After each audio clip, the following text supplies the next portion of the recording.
Hello Feni.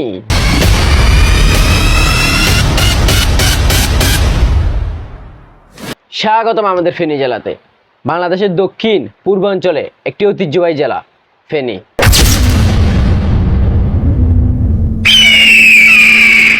যা ইতিহাসে, সংস্কৃতি, শিক্ষা, ব্যবসা বাণিজ্যের জন্য সুপরিচিত।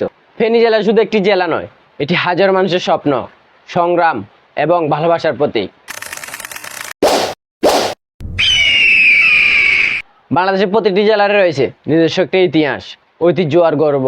আজ আমরা এমন একটা জেলা সম্পর্কে জানবো, সেটি হলো আমাদের ফেনী জেলা।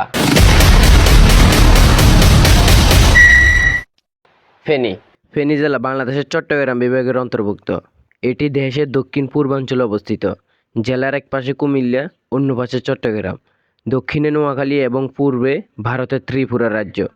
এই অবস্থানের কারণে ফেনী দীর্ঘদিন ধরে একটি গুরুত্বপূর্ণ যোগাযোগ কেন্দ্র হিসেবে পরিচিত। এই ফেনী জেলার ফেনী নামটা এসেছে ফেনী নদী থেকে।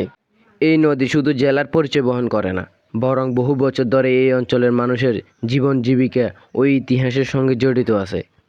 এই ধান, সবজি, মাছ সহ বিভিন্ন কৃষি উৎপাদনে এই ফেনী জেলার মানুষ খুবই গুরুত্বপূর্ণ ভূমিকা রেখেছেন, যা জেলার অন্যতম সৌন্দর্য। এই ফেনী জেলার দর্শনীয় স্থানগুলোর মধ্যে রয়েছে মুহুরী প্রকল্প, যেখানে প্রতিদিনে অনেক মানুষ ঘুরতে আসেন। ফেনীর যোগাযোগ ব্যবস্থা অত্যন্ত উন্নত। ঢাকা চট্টগ্রাম মহাসড়ক এবং রেলপথ এই জেলার মধ্য দিয়ে যাওয়ার দেশে অন্যতম গুরুত্বপূর্ণ যাতায়াত কেন্দ্র হিসেবে ফেনী পরিচিতি রয়েছে। আপনি যদি কখনো ফেনীতে না এসে থাকেন, তাহলে আমি বলবো একবার হলেও ফেনীতে ঘুরে যাবেন।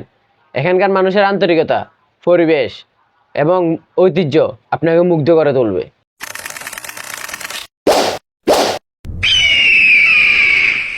ভিডিওটা ভালো লাগলে লাইক, কমেন্ট ও শেয়ার, এবং ফেসবুক থেকে যদি দেখে থাকেন তাহলে কিন্তু ফলো করতে ভুলবেন না।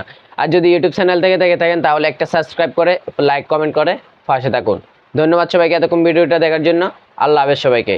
ইনশাল্লাহ নেক্সট টাইম অন্য কিছু তুলে ধরবো। আল্লাহ হাফেজ সবাইকে।